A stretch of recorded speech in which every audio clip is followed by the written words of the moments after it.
You're listening to the No Bullshit Vegan Podcast, episode 175. Robert Cheeke is here to discuss his soon-to-be-released book, The Impactful Vegan, as well as using our strengths to help animals and effective forms of animal advocacy.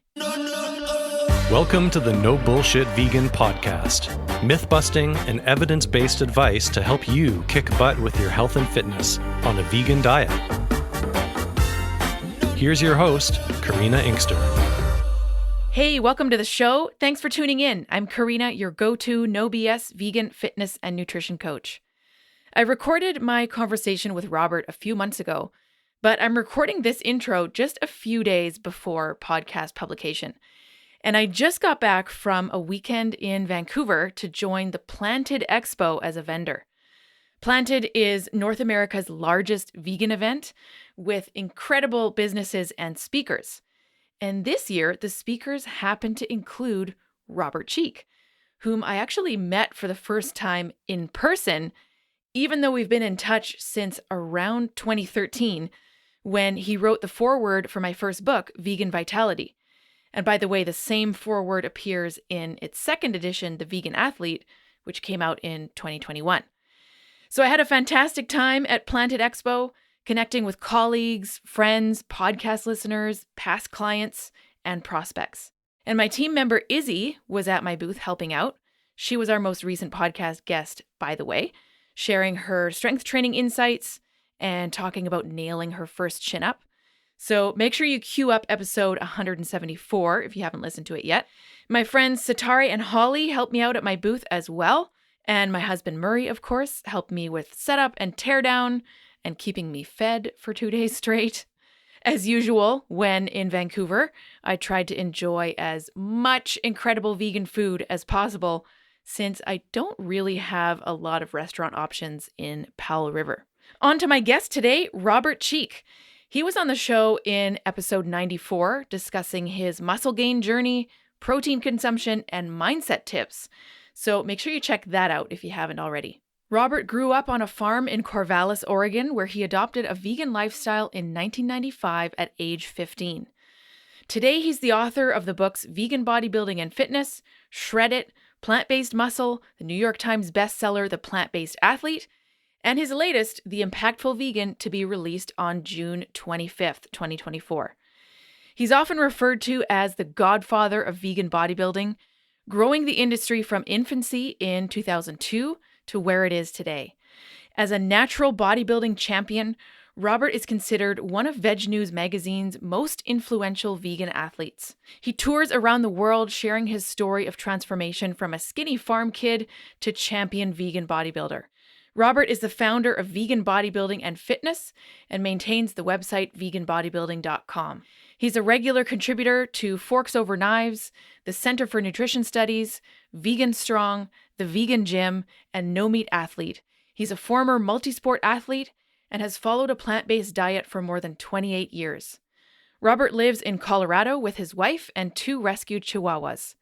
He has several favorite vegan meals, including burrito bowls, vegetable fried rice, pad thai, and curries. Here's our conversation. Hey, Robert, welcome back to the show. How's it going? Long time no chat. Yeah, Karina, good to be here. It has been a while. I don't even know the last time exactly that we were doing a show together, an interview together, but I appreciate you welcoming me back. Well, it's awesome to have you here. I would love to know what Robert Cheeke has been up to.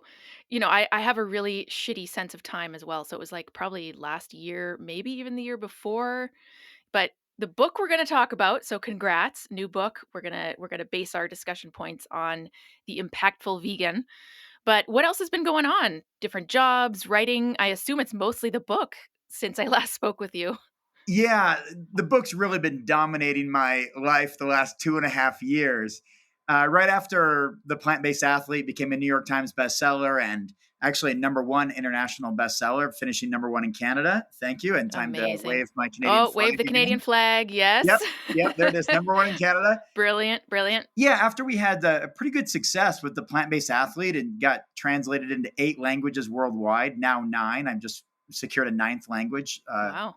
Last week. Very cool. I started writing this new book, The Impactful Vegan. It was an idea that I got while I was harvesting walnuts on the farm I grew up on back in my hometown of Corvallis, Oregon. And when you're when you're underneath walnut trees that were just incidentally planted the year that I was born 44 years ago, out there by myself for hours a day, picking up walnuts, no headphones, no music, no other people aside from a few people coming out to do some U-pick or my mom coming down to, say hi or whatever. It was just me out on the farm I grew up on thinking for hours and hours and hours a day. Hmm. And I got the idea of wanting to be more effective as a vegan advocate, something that I've been focused on for nearly 30 years, and something that I thought I was quite good at and quite impactful at through lots of measurable metrics that we can look at and evaluate and scrutinize and use as examples. And so I decided I would write a book on this subject, which took on many shapes and forms and really took about 2 years to do from start to finish. And I just finished it a few months ago. And now it will be coming out June 25th, 2024.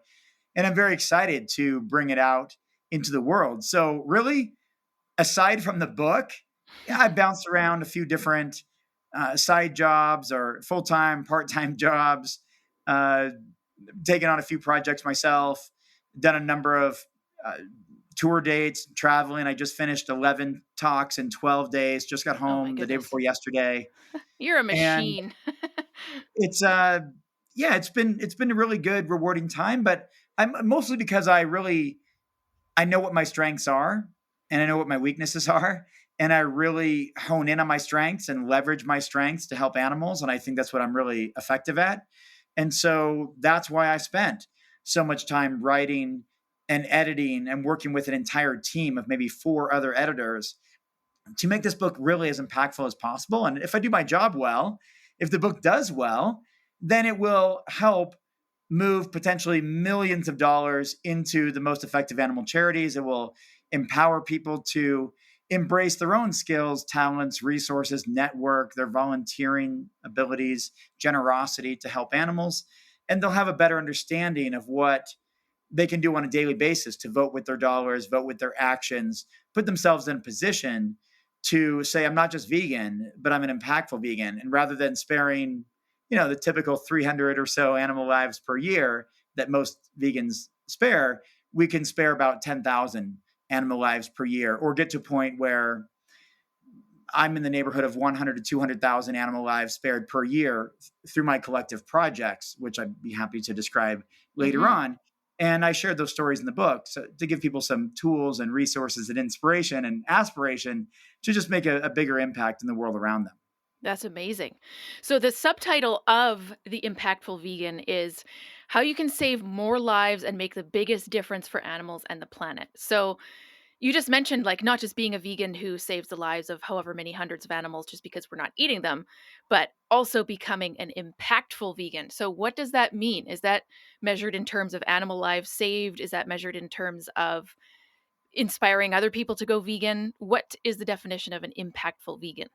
Yeah, it's calling upon principles of effective altruism, which is doing the most good. So effective altruism, it tends to be focused on alleviating human poverty and helping the world's poor in the most effective ways, like getting mosquito nets, anti-malaria nets in sub-Saharan Africa to help as many lives as possible. This helps flourishing, help get clean water to those who don't have access to it. We have 1 million people or so who die every year from diarrhea or not getting access to clean water.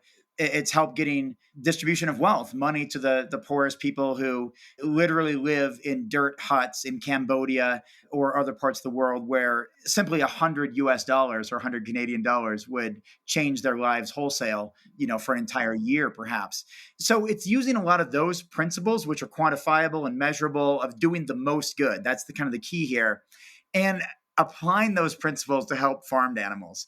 And the reason I focus on farmed animals is because 99.9% of animal suffering is tied up into the food system. It's not in leather shoes and wallets and purses and fur jackets and rodeos and bullfighting and rooster fighting, all this other stuff. It's in the food system. It's food. And many of those other aspects, maybe leather and some other industries, can are often byproducts of the food system. Mm-hmm. So even vivisection, which is awful, all the animal testing, animal exploitation, testing cosmetics and other things on animals, it's still only less than like 0.1% of total animal suffering. So what I'm doing is working really hard to impact the food system. So Mm-hmm. supply and demand, behavior change, policy change, legislation changes, that kind of thing. So Karina, at the end of the day, it is about, to some degree, changing hearts and minds, but to a greater degree, really about changing menus and meal plans. Basically, we've got to change what people spend their money on and what they put on the end of their fork, what they put on their plate, what they put in their mouths. And so there's all kinds of campaigns to help animals in all sorts of different inspirational ways. But what we have to do, from my perspective and from the data-driven evidence of what helps animals the most and what moves the needle for animals and reduces animal suffering, is we need to change individuals' behavior as far as primarily their eating habits. As you know, we're all going to have some sort of finite calorie intake in our lifetime. The average American lives, unfortunately, now only 76. It was 78, but it's gone down due to COVID and due to other issues that have dropped the life expectancy by over 2 years for the first time in over 100 years in the US, at least, where we've had a 2-year drop. And from age, let's say as adults, 18 to 76, we're going to eat X amount of calories, and a certain amount of those are going to come from animal protein, animal byproducts, animal-based foods. So if we can alter that, if we can change the way that individuals eat, what they choose to buy, what they choose to put in their mouths, what they choose to contribute to the supply chain, then we have a really good measurable influence and impact on the reduction of animal suffering. The numbers of animals that are bred to be brought into existence for the sole reason of being factory farmed and then slaughtered and then turned into an individual's meal. And so that starts with understanding how to do that, how to create that shift.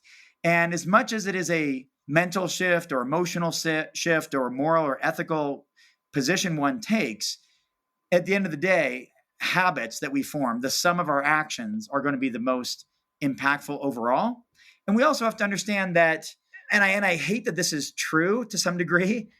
I dislike that this is true, but our donations are far more influential than our actions. You can think of that in any capacity you want. You can think of it from disaster relief. Are you going to be more effective by you sending $1,000, or are you putting on your jacket and rushing over there and trying to help each individual person by attending one by one, medical aid, getting foods, supplying emotional support? No, you're going to be far more effective by getting resources that are allocated in the most appropriate way for those individuals based on the greatest need. And that's the same with animals. There are organizations that can spare animal lives for 33 cents. And that's a lot more than most of us can do on our own, because these are organizations that have entire teams who have dedicated decades to understanding the efficacy of sparing animal lives, which is through all kinds of things, from education to outreach to working with thousands of corporate food companies to working with the general public, working with politicians, enacting policy change, legislative changes, working with the public school system and their food program. It's a lot of things, but I break it down throughout the book based on things we can do as individuals, as organizations, the most effective animal charities to contribute to. And if you can't make financial donations, here's other ways to use your strengths, your skills, your talents, your own personal network, your resources, your volunteering capabilities to help animals really effectively. And it's filled with stories and examples and interviews from some of the world leaders in this space showing exactly how to do this. Amazing. Thank you for that, Robert. I hear you mention strengths a couple times. So in terms of your own strengths that you recognize, and also just in general, a portion of the book that's about understanding what our individual strengths are and then using them to help animals. Is that something that appears as like a chapter or a theme in the book? And how do we go about figuring out what our strengths even are in the first place? Some of us know, some of us don't. Yeah, exactly. And unfortunately, a lot of people don't. And they have this personal bias toward themselves and what they think they're effective at, what they think they're good at, because of reinforcement they get from their peer group, their social circle, pats on the back, encouragement, even if they're actually highly ineffective because of their communication that turns people away from veganism, because of their actions that turn people away from veganism, even if they feel like they're serving a greater purpose and they're here making a difference and taking a stand and all of this. What we have to recognize is, how do our actions impact and influence those that we are trying to reach? Does it welcome them to a community? Does it turn them away? Does it inspire their actions and behavior changes? Or does it not?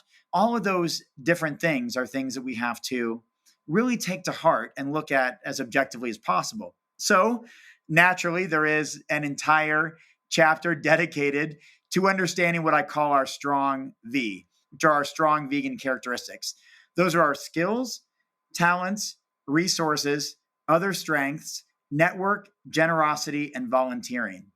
And once you figure out what your strong V characteristics are, you are so much more impactful, so much more influential, and can create so much more change. And so I list them in the book. I list, what do skills even mean? Well, these are learned things that we went to school to learn, that we developed through teaching from others. This is like computer applications, nursing, web skills, construction, all this kind of stuff. These are things that we learned. Talents are the things that are inherent, that we were just kind of born with, like athleticism or critical thinking, problem solving, singing, the things that are just naturally our talents. Other strengths might be, well, let's go in our order here: skills, talents, resources. So our resources are the things that we have available: financial resources, intellectual property, community, material items that have monetary value, know-how and experience, and all of that. It lists all these different things. And then let's go down the list: SCRO, other strengths. So other strengths might be your abilities in public speaking, in writing, in creativity, in management, managing other people, all kinds of different things that are other strengths that may be physical, intellectual. They may be foreign languages that you speak. It may be a particular hobby that you developed a really keen understanding in, maybe social media making or something like that. And then network is a really important one. Network are all the people that you engage with: your audience, your family, your friends, your colleagues, your coworkers, your audience, members of your community. All of that is your network. And then your generosity is your ability to give and contribute, whether that's contributing to the most effective animal charities or organizations or animal shelters or local maybe vegan organizations or international organizations. It's your generosity that makes a significant difference. Maybe teaching someone a new skill or teaching someone how to be more impactful in one area. And then volunteering, which is using our time and our strengths and many of the other characteristics to give unconditionally in areas that make a big difference. And so that's something that should not be overlooked either, is the ability to volunteer, give of ourselves, give of our time, give of the resources that we have. And when you can identify that stuff, that gives you all kinds of leverage to push this agenda forward for animals. And of course, that chapter, after it outlines all those things, it gives plenty of examples. So here's an example of using a variety of the combination of skills and talents and resources in order to achieve this. I talk about raising hundreds of thousands of dollars for an animal sanctuary and how to use some of those characteristics to do that, even if you don't have any money at all. Even if you have $0 in the bank, how you can raise thousands upon thousands and thousands of dollars for effective animal charities, how to have this plant-based by default approach, and how to get more plant-based menu items in restaurants and in curriculums and on the menus within your community or within your state or your country or globally or within capabilities that you have. How you can give back, if you have a company, for-profit company, how you can give a percentage of proceeds to help others. And so there's all kinds of stories, but that is one of the central themes, Karina, is that we've got to understand what our strengths are in order to put those to use. And then we can measure that and see the impact that it has. And that can also inspire others and encourage others to do the same. And from there, we get some forward progress. That's amazing, Robert. And I see that the acronym is Strong V, so that's an easy way to remember. Let me just put myself on the spot here. A little quiz time. Skills, talents, resources, organization. Is that the O? Other strengths. Other strengths. Other strengths. Okay. Network, generosity, and volunteering. Is that correct? Yeah. I get like an A- because I got one of them wrong. Yep, that's your strong V. That sounds good. That's amazing. So when we chatted about what our potential topics might be in today's episode, one thing that came up related to the book was effective forms of animal advocacy and how that relates to letting go of our personal biases. So I'm very interested in this latter part here of the personal biases and what that means in terms of effective animal advocacy. Maybe you could enlighten me on that. Yeah, thank you. And I think this is one aspect of the book that could ruffle some feathers, so to speak. And I'm not sure if that's a fully vegan expression, but ruffling is not necessarily an act of cruelty. But I think this is something that's highly important and will challenge people's innate perspectives and their biases and their initial thoughts about something. So, for example, there are a number of studies and surveys, including some done by Faunalytics, which is an impactful animal organization, charity, that does a lot of research articles, the biggest animal advocacy research library hub in the world, very likely. Thousands and thousands of studies and surveys and papers and all of that. That's at Faunalytics. And for example, they quantify effective forms of advocacy by interviewing thousands of omnivores and ask them how these different tactics influence them. And some of these different approaches to advocating for animals and promoting veganism are very attractive to omnivores, which is, again, the audience we're trying to reach. We're trying to instill these new habits among people who are not already on board with veganism. That's the whole point of being effective and impactful. So there are some approaches that are very inviting that not only change an omnivore's perspective, but change their behavior, therefore have a net positive result. There are some that have kind of a net neutral result.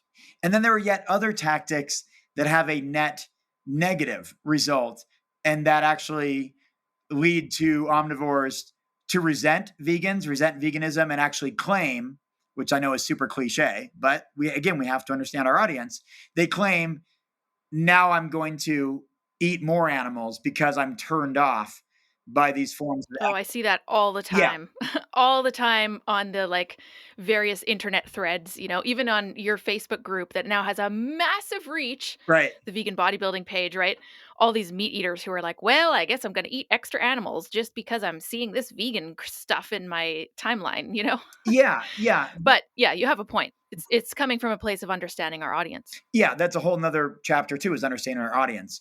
Which I use reference from Melanie Joy's work and Joanne Molinaro's work and a variety of other people's work, as well as Faunalytics and others. So the point is, Karina, is that we often think that our approaches are best. That's what we know. That's what we do. And we feel empowered. Like, I am a voice for the voiceless. And I'm out there marching in the streets, pounding the pavement, yelling and screaming, because the voiceless need a voice. And I get that empowering feeling, and I appreciate the enthusiasm and the energy and the passion for people to want to get out there and scream and yell and debate in people's faces. But does that result in the recipient of that interaction saying, you know what, that's a good point. I'm going to change my worldview overnight, and I'd like to join you. I'd like to join the team of screamers and yellers and throwing red paint on fur coats. And that's what I want to be part of. That's a community that I need to be with. That doesn't happen. I would agree. And I just saw, speaking of social media stuff, I just saw this the other day. I don't know who it was in my timeline, but someone was out there saying they were out there holding signs or holding videos of animal abuse and factory farming footage. And They said they were out there for 2 hours somewhere, town square or whatever. And not a single person came by to talk to them. And they said, I'm going to keep doing this thing. I'm going to keep staying out there, and I'm going to keep, fighting the good fight. And everyone is cheering them on, and way to stand up for animals and stand for what you believe in, all this kind of stuff. And my response in my head, I didn't say anything online. My response is, what a profound waste of time. You're going to tell me you spent 2 hours out there and not a single person talked to you when you could have spent that time writing letters to the editor of newspapers, writing information articles, doing social media posts, following the Vegan Strong method, and getting plant-based products into the hands of omnivores, having conversations with those who are low-hanging fruit that are on the fence and interested in, potentially veganism or cruelty-free lifestyle and more compassionate living. But you're going to stand out there for hours on end and talk to nobody and have your peer group and your social circle give you pats on the back and round of applause for doing nothing. And some people might think that's a little bit of a calloused or insensitive response on my end, but I'm not looking to be sensitive. I'm looking to be impactful. I'm looking to be effective. And so I know this, Karina, because I've been not only an advocate for animals and animal rights and veganism for just about 30 years now, mid 1990s, or I like to say the late 1900s, to date myself. 100%. Been doing this since the late, doing this from another century, from the late 1900s. And I've been part of it too. I've been part of holding signs, marching in the street, getting into some trouble, factory farming footage and all this kind of stuff. And it just is not as inviting as other tactics that have been shown through surveys, thousands of recipients, that simply news stories, sharing information, writing articles, newspaper, television exposure on these, for whatever reason, trusted media outlets. Many of us grew up trusting certain outlets like television, newspaper, radio, the online articles that are professional platforms. Those still have a good reputation. Those still influence people. And some of those things are far more effective, and quantifiably so. We can look at the numbers and based on surveys, and they're just far less sexy than so many other things that make us feel like we are in the trenches and that we are kind of warriors and fighters for animals and the things that give us a pat on the back. And I know because I've been part of that too, where taking group photos sometimes of our advocacy tends to be for social media, for the validation and for the reinforcement and for the appreciation that we're seeking is often one of the focus points, more so than the advocacy, which I find, somewhat strange, but not strange because we're in an ego-driven environment where, and I've been caught up into that too, taking selfies of me holding signs out on college campuses. Look at me go, even if I only had 3 conversations that day and maybe none of them went well. Whereas I could be far more effective by engaging within a community that's open and receptive to these messages. Like you can even feel the strain in my voice. I just gave 11 presentations in 12 days in 4 countries and multiple US states. It's been exhausting, but I even spoke with the US military, gave a presentation to the US military on building your body on a plant-based diet, being a former champion vegan bodybuilder. And I can't tell you, Karina, how many people came up to me after my presentations and talked about how it changed their perspective, or how even hearing me on a previous presentation, which is why they came out to see me in person, changed their life, or how they read my book and it changed their perspective overall, and how it changed their life, changed their behavior, changed their habit, all that kind of stuff. And I don't know that I've ever received that feedback when I was out there doing kind of direct action type of protest. Now, some of those can help, rock the vote or get people to sign petitions and all that. But also surveys show that in some cases, people were less likely to sign petitions when they felt like they were being offended or talked down to, or not feeling included and feeling excluded from a conversation or debate. And so what I want people to do is evaluate what the data and evidence suggests is actually effective. I know that's a huge part of your platform, a huge part of your podcast, a huge part of your books, a huge part of your conversations you have are show me the evidence. What really works? Absolutely. Right. And that's been my approach too. And that's why I interviewed 30 or 40 leading experts, presidents of nonprofit organizations that oversee $50 million annual budgets, presidents of the largest vegan or animal charity organizations in the world, for-profit company CEOs and founders who have changed the food or beverage industry forever because of the plant-based products they brought into the market decades ago, and interviews with all kinds of other thought leaders in this space who make a real measurable impact, including those who've been doing this. I interviewed some people have been vegan since the 70s, since the 80s, many since the 90s, back in my territory, and the early 2000s. I know you've been at this for a long time, over 20 years now. And I interviewed many people who've been at this for 20 years, 30 years, 40 years or more, including some fellow Canadians like Brenda Davis, who's been at this for 4 decades. Charles Chang, who completely shifted the plant-based nutrition supplementation industry forever when he created and co-founded Vega, which went on to sell for over $500 million, and it changed the way that people looked at sports nutrition by making a plant-based brand the biggest number one selling brand in Canada and in the United States for years on end of all products in that category. And others. Yves Potvin, another French Canadian who created Yves Veggie Cuisine and then Gardein and Conscious Foods, and he's an omnivore. He's not vegan. He's not plant-based, but he changed the way people looked at plant-based meats in the 80s, the 90s, and then throughout the 2000s. It's conversations with those individuals, my own experiences for decades, including the Vegan Strong Method, which I'm very proud of and I think is incredibly effective if done correctly. And I'm happy to talk more about that. That's an entire section in the book. It was the longest and largest chapter until it got condensed down and edited down quite significantly, but it's still very, very impactful, which basically, just in case we don't get back to it, it basically means to lead by positive example, challenging the biggest status quo in the entire vegan movement, which is that you can't get enough protein or you can't build your body or you can't be healthy. And so I have an entire team of champion vegan athletes that I assembled over half a decade ago to go to the largest fitness expos in America, have a booth presence there, and distribute 125,000 plant-based products, everything from protein powders to branched amino acids to vegan jerky to energy bars, protein bars, snacks, plant-based meats, non-dairy cheeses and milks and other beverages, and all kinds of other sports supplements, foods, snacks, and beverages to a 99% non-vegan audience, swapping one for one what they would normally be consuming in a whey protein drink. Now we provide them with plant-based protein drink, maybe pea protein, rice protein combo. Amazing. Instead of a jerky product, swapping that out with a plant-based jerky product, and doing this to the tune of 25,000 product samples per event, 5 events per year, 125,000.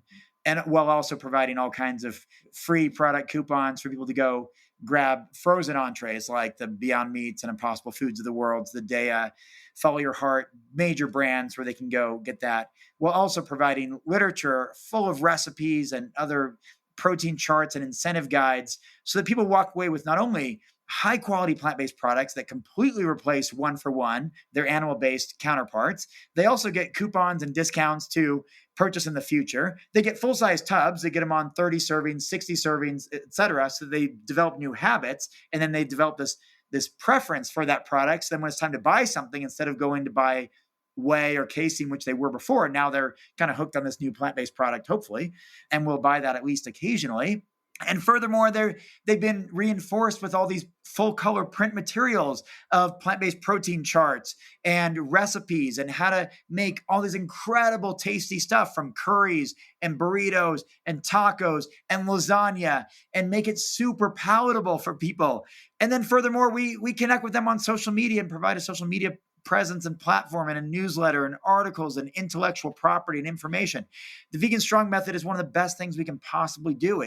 It shows people anything you can do, I can do vegan. And then it reinforces that with all the foods, sports supplements, nutrition, snacks, and beverages to help people incorporate that into their lives, which then has a recurring impact and influence in their purchase power, which changes supply and demand for the items they will buy at the grocery store, from the frozen food section, from the sports nutrition shop, and from restaurants when they go. Even if before they were a really big consumer of animal protein, they will, at least on occasion, because of our influence, because of that constant reminder of the products they have at home, the literature, the stickers, the coupons, the infographics, the charts, they will, and we've seen this over the course of more than half a decade doing this and taking surveys and talking to people year after year. We know it to be true. They will change their dietary patterns, their purchase power, voting with their dollars differently. They will alter their calorie intake to eat more plants.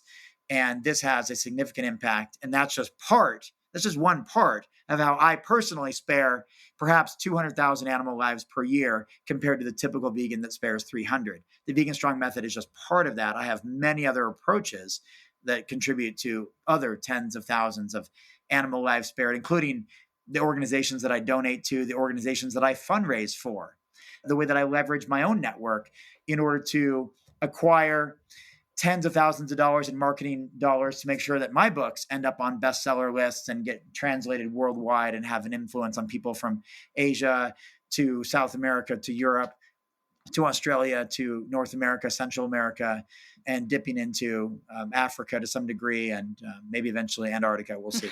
But that would be the dream. That's just, pun intended, the tip of the iceberg with what you can do using your strong V characteristics, of which Vegan Strong method is one of the ones that is one of my greatest strengths as someone who uses athleticism, athletic performance, physique achievements to push this message of the power of plants forward. And I've done that and demonstrated that in myriad sports backgrounds, and even recently winning all kinds of physical challenges in groups that I was part of, which, as someone who's been doing this for 30 years, speaks to the longevity of the power of plants. Again, that's just one small aspect of how to make a significant difference in the world around you. Mm-hmm. That's amazing. Well, some of what you were saying around, just rewinding a little bit and going back to personal biases and making sure that we're being the most impactful vegans that we can be, it kind of reminds me of two things. While you were telling me about these different methods, and what I really like also, by the way, is the quantifiable part of this, where you can just objectively tell whether something is working or not. So, measuring whether it is changing anyone's behavior, measuring whether people do end up eating more plant-based foods. These are all really important aspects. But it kind of reminds me of this idea that I see within veganism a lot, which is, if you criticize any aspect of veganism, you're a bad vegan, which is a complete BS thought, obviously. But there's this strain of vegan folks who are like vegan at all costs, right? And they're not looking at the results. They're not thinking about the audience. And I feel like that's doing veganism a disservice. So having some measurable outcome, having these groups like Faunalytics you mentioned, who are doing legitimate research on some of these outcomes, isn't that more important? It kind of reminds me of like the point that if you look at fitness Instagram accounts, all the really exciting shit is not what got people fit. The boring stuff like your squats and your deadlifts for 10 years is what got people strong. But that's not going to bring people in. It's not entertainment. It's not exciting. It's not sexy. So it's kind of the same, right? Like the stuff that actually works is not us in a group taking a selfie saying, look what I did today, and then getting pat on the back for it.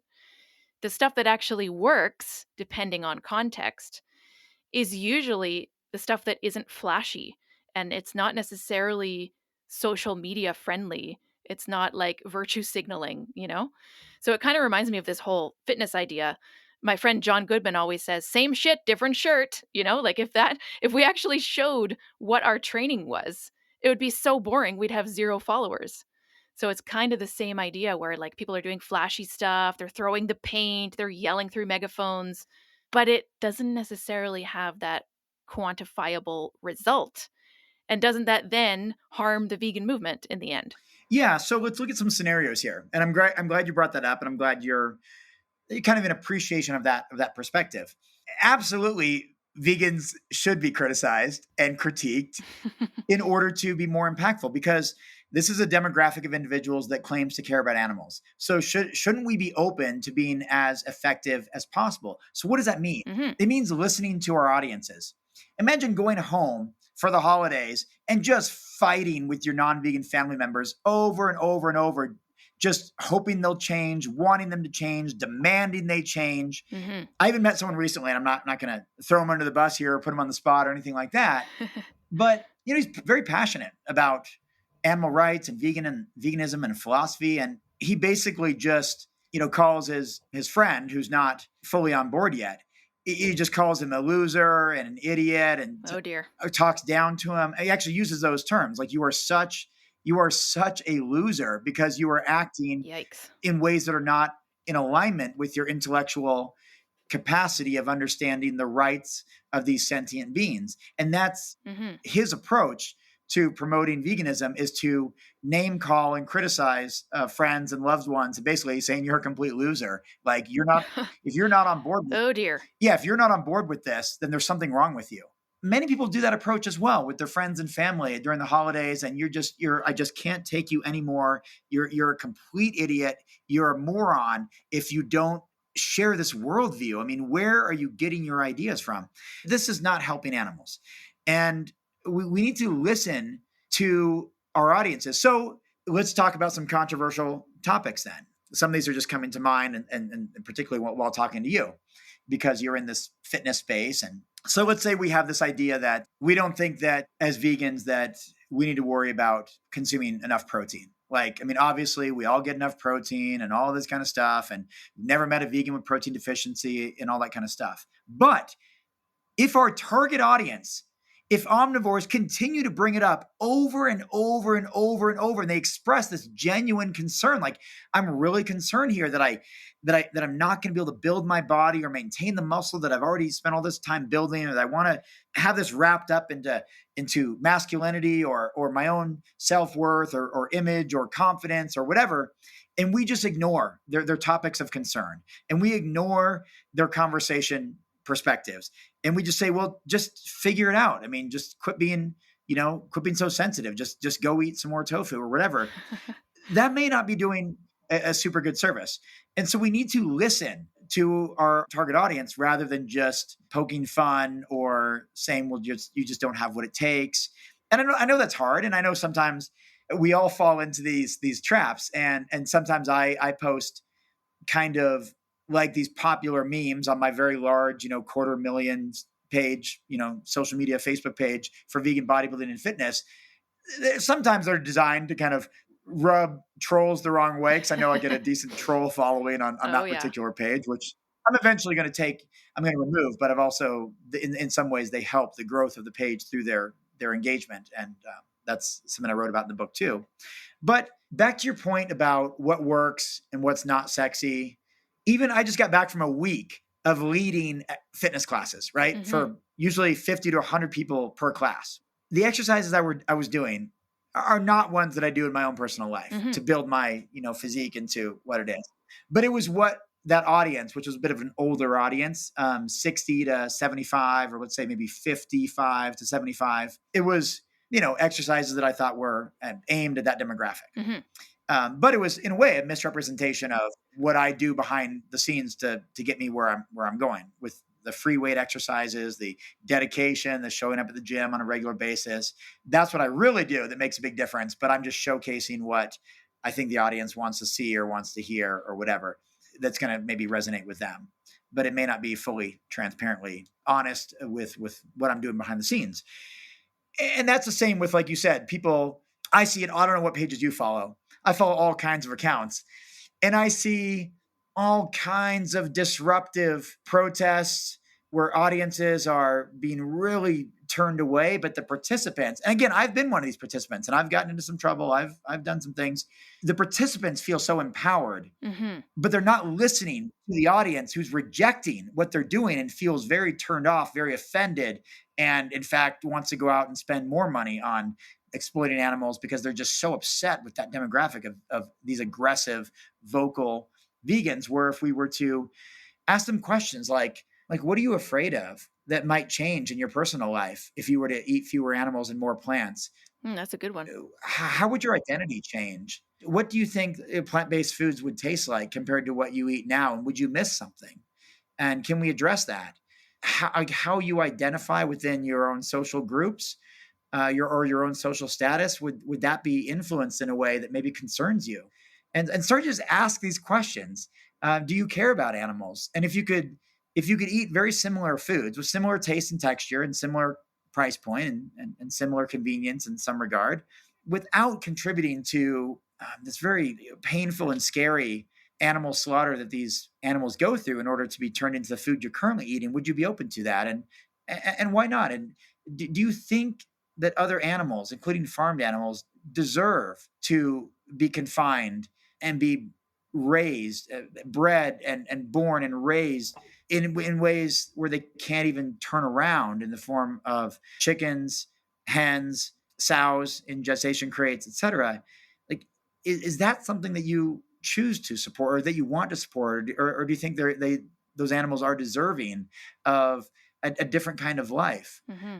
Some of these questions might reveal some concerns. Well, you know what? I do care about animals, but I'm just really concerned about my protein intake or my iron levels, or I don't want the guys on the football team to make fun of me or tease me. And I kind of grew up where my dad was this really, I don't know, this kind of macho or alpha character, took care of our family. And I don't want to let him down, by being one of those like weak vegetarians or weak vegans. And, I'm really content in my social circle right now. And I feel like changing my diet might mean losing some friends, because I wouldn't be going out to the fast food restaurants or the family diners or going on those hunting trips or something like that. And as soon as you have those conversations and people can let their guard down and tell you what's really going on in their life and what they're really afraid of Mm-hmm. and what they're really unsure about. And for many people, they have really legitimate concerns. They don't want to lose their health, the health that they think they might have. Whether that's true or not, maybe they don't have good health, right? Maybe they could be obese, they could be hypertensive, they could be diabetic, they could be all these things. But in their mind, they feel like that's pretty normal. Like that's pretty normal for a Western citizen. And they don't want to lose what they're used to, and they don't want to be judged. They don't want to be the odd one out. They don't want to always be having to make excuses. Then we get to know who they are, Mm-hmm. and they get to know who we are, and that we actually are willing to listen and be concerned about what their fears and worries are. And from there, I think we make some progress. And lastly, to your point about the sexiness of doing all the things behind the scenes, what that do make a plant-based lifestyle or vegan lifestyle effective and practical and palatable and doable. A lot of that is batch cooking foods, or understanding ROI, or being prepared for travels or circumstances, or doing small incremental steps toward forward progress, and having small conversations with those in our lives. And it's not this whole like, I love the way Paul Shapiro said it in one of my interviews. With him, which got turned into a story in the book. He said it's not enough. It's not enough to win arguments with omnivores. We have to win them over, Mm-hmm. right? Mm-hmm. And he said many other similar profound thoughts. And he's also been vegan since the late 1900s, so he's seen a lot. And so that's one of the themes too, is that we can't just all of a sudden win arguments and win hearts and minds and think that we're going to have this paradise without vegan recidivism. We have to understand that the data is there. The data is very likely true. And it doesn't do animals any favors to pretend that vegan recidivism doesn't happen. Oh, those people were never vegan in the first place. Mm-hmm. Don't get caught up in the nuances and minutia and the small stuff of the wording of a particular idea. We don't want people to go back to eating animals. And if they're concerned about something related to their health, let's address that, and not just tell them they're not doing it right, or they were never vegan in the first place. And if they really cared about animals, they wouldn't go back to eating them. Let's have some intellectual honesty Mm-hmm. And have a real conversation here. And that can be life-changing and life-saving on not just a one-on-one individual level, but imagine if I'm giving a talk. I had hundreds of people in the audience for just a single lecture just like a few days ago. And I gave many such lectures to 50 to 100 people, or 50 to 300 people on every lecture. But imagine answering those questions to an audience of hundreds of people who are nodding and they start resonating, and you're not having just a one-on-one conversation. You're having a conversation with hundreds of people who are very interested in how you're handling a particular challenge or a question that's being asked of you. And then it resonates with them and they say, oh, that finally clicked.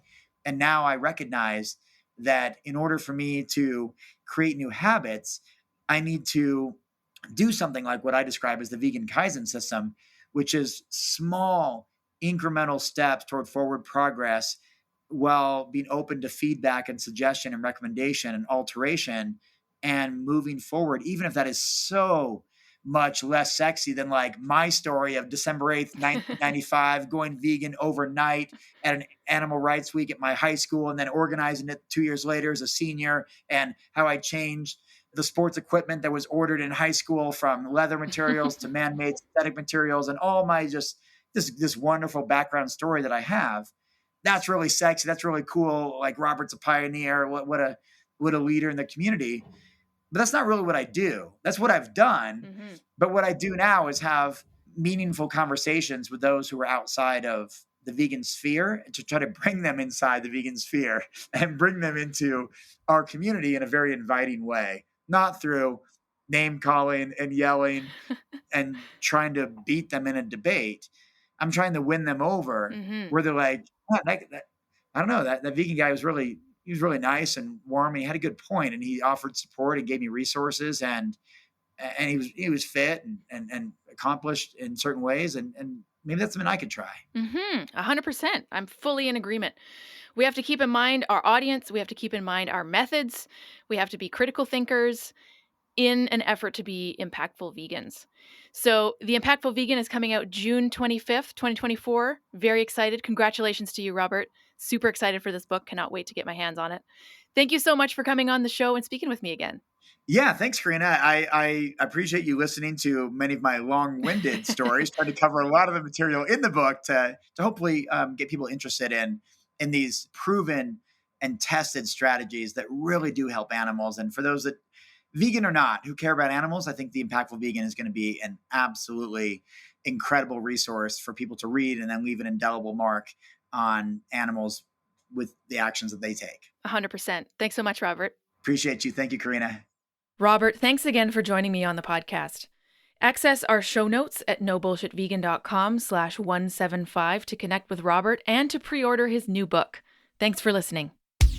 Thanks for listening to the No Bullshit Vegan podcast at nobullshitvegan.com.